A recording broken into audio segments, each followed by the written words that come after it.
In this video, we are talking about component styles. Being able to style your app is very important because it allows you to make your app unique and attractive. In a way, it's like a beauty salon. World without CSS would be an ugly place. CSS gives us the opportunity to play with a page layout, adjust colors and fonts, add effects to images, and so on. How to add styles to Angular components? There are 3 ways you can apply style: by setting style or styleUrls metadata, inline the template HTML, and 3 with CSS imports. I created one blank component with only h2 tag in the view to demonstrate all different ways we can style it. You can add a styles array property to the component decorator. Each string in the array defines some CSS for this component. You can load styles from external CSS files by adding a styles URL property to a component's decorator. And now, styles from external file are being applied. Next, you can embed CSS styles directly into the HTML template by putting them inside of style tags. You can also write link tags into the component's HTML template.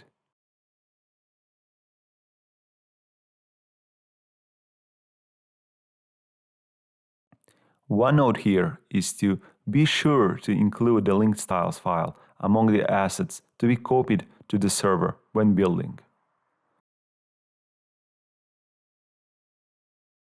You can also import CSS files into the CSS files using the standard CSS import rule.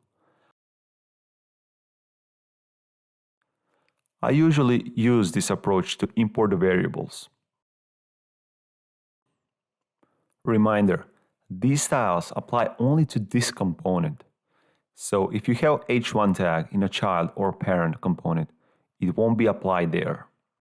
By default, view encapsulation is set to emulated and emulates the behavior of the shadow DOM by preprocessing and renaming CSS code to effectively scope the CSS to the component's view. We can remove these additional CSS selectors by setting encapsulation to none. And now our styles are being applied globally. Global styles are by default defined in the style CSS file, and you can define more global styles in the Angular JSON file. Another thing is that if you're building with the CLI, you can write style files in Sass, Less, or Stylus, and specify those files in the component styleUrls metadata with the appropriate extension, as in the following example. Now let's talk about special selectors. Use the host pseudo-class selector to target styles in the element that hosts the component, as opposite to target elements inside the component's template. For example, we can write the following code.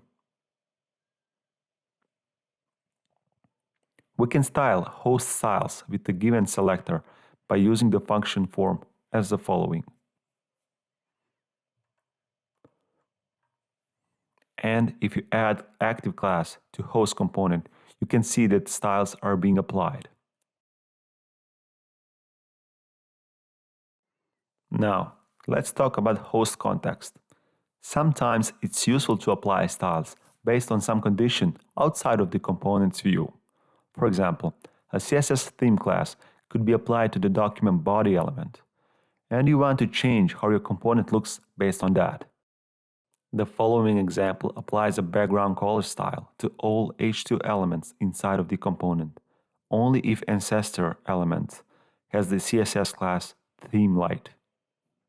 Now, if you go to root element and add ThemeLight class, you can see those styles. And that's it. Don't forget to subscribe so that you don't miss any new uploads in this series. Also, let me know in the comments if this video helped you and what would you like to see in the next one. See ya.